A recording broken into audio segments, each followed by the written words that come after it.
Educación, el doctor Wilman Gabriel Terán, presidente del Consejo de la Judicatura, doctor en Jurisprudencia y abogado de los tribunales y juzgados de la República, Universidad Central del Ecuador, especialista en Derecho Penal y Justicia Indígena, Universidad Regional Autónoma de los Andes, magíster en Derechos Humanos, Universidad Central del Ecuador, magíster en Derecho Penal y Criminología, Universidad Regional Autónoma de los Andes.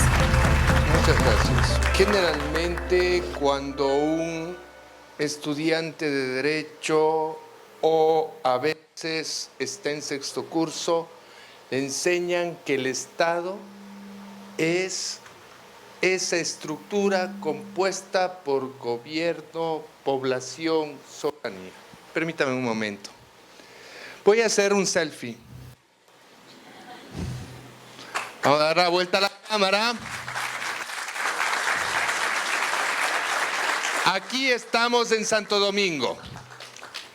Sí, hay que romper el paradigma de la educación, pues así es como enseñan de memoria las cosas. Y así no se entiende hoy en día.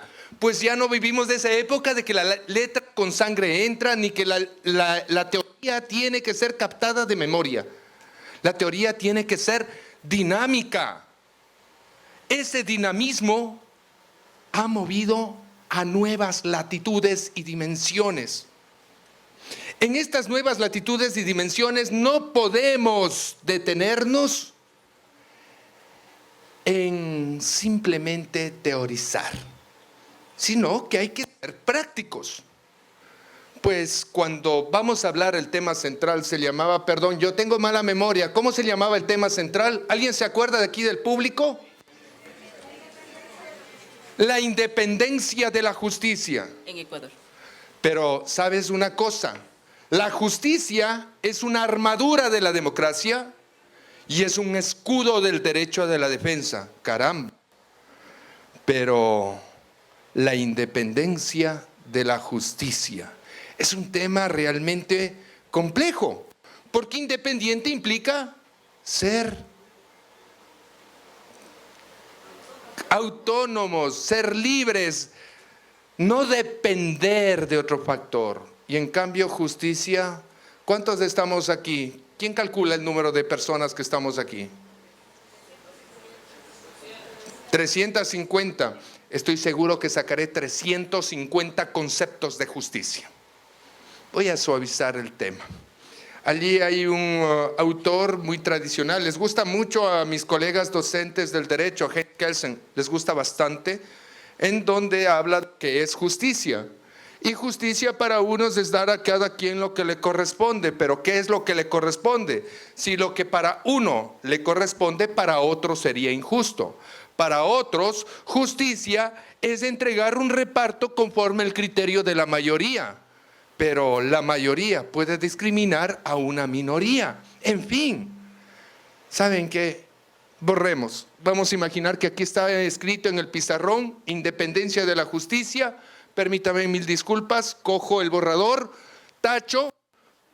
¿Me permite, me presta un marcador? Por favor, présteme el marcador. Muchas gracias. Y vamos a escribir la independencia de la función judicial. Función judicial. ¿Qué es esto? Es que el Estado, como los que aprendieron de memoria, es una estructura. Y esta estructura, para poder llevar los caminos hacia el futuro y hacia el desarrollo, es como un cuerpo vivo que se distribuye en varias funciones o poderes tradicionalmente dichos. Estos poderes son ya sea el ejecutivo, ¿cuál otro poder puede haber? Legislativo, judicial,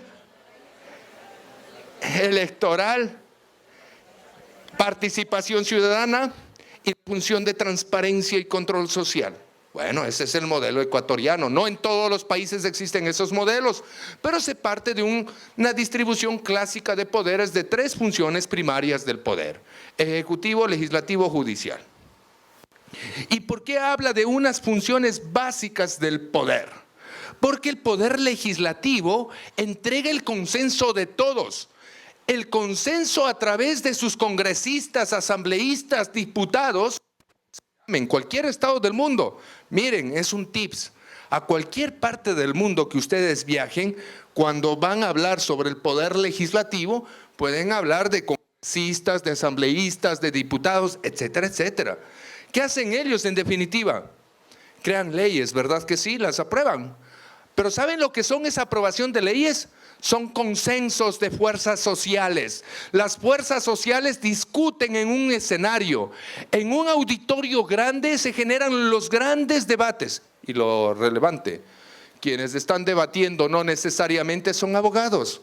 Son actores políticos que vienen de fuentes sociales, que vienen de fuentes académicas, que vienen incluso de fuentes que nada tienen que ver en el derecho, pero que orientan su pensamiento a la formación e integración de las leyes. Entonces, la función legislativa tiene dos esencias. La una, expedir normas por medio de códigos, leyes o reglamentos, y la otra, fiscalizar actos del poder público. En dicha virtud, entrega su producto acabado y final el poder legislativo hacia el Estado. El Estado somos todos, pero está organizado a través de la estructura. Y ese, al entregar las normas, ¿qué hace el Poder Ejecutivo? La distribuye, pues el Poder Ejecutivo dota de la infraestructura. Esta distribución infraestructural no necesariamente son edificios. Un ejemplo está en el órgano emisor, el registro oficial. Los registros de donde se emite esta autorización de que todo mundo conoce la ley, las dota el Poder Ejecutivo. Entonces, en esta facilidad de interconexión, cada uno va a hacer su tarea. Y la tarea de la función judicial es operativizar lo que hace rato decían, los derechos o los contenidos normativos para dar a cada ciudadano lo que corresponda ante un producto. Entonces, tenemos producto A, función legislativa, cuerpo normativo, normas y leyes. Producto B, poder ejecutivo, dotar de la infraestructura, dotar de los medios que satisfacen las necesidades básicas de las personas. Producto C, función judicial, dotar de justicia a través de sentencias y resoluciones. Dicho esto, brevemente en este diseño, sin repasar los conceptos de memoria, sino interactivamente, vamos a conectar y a comprender de que ninguna función funciona de forma adecuada si no hay una independencia. Porque si hay una interferencia de un poder hacia otro, el gobierno deja de ser democrático.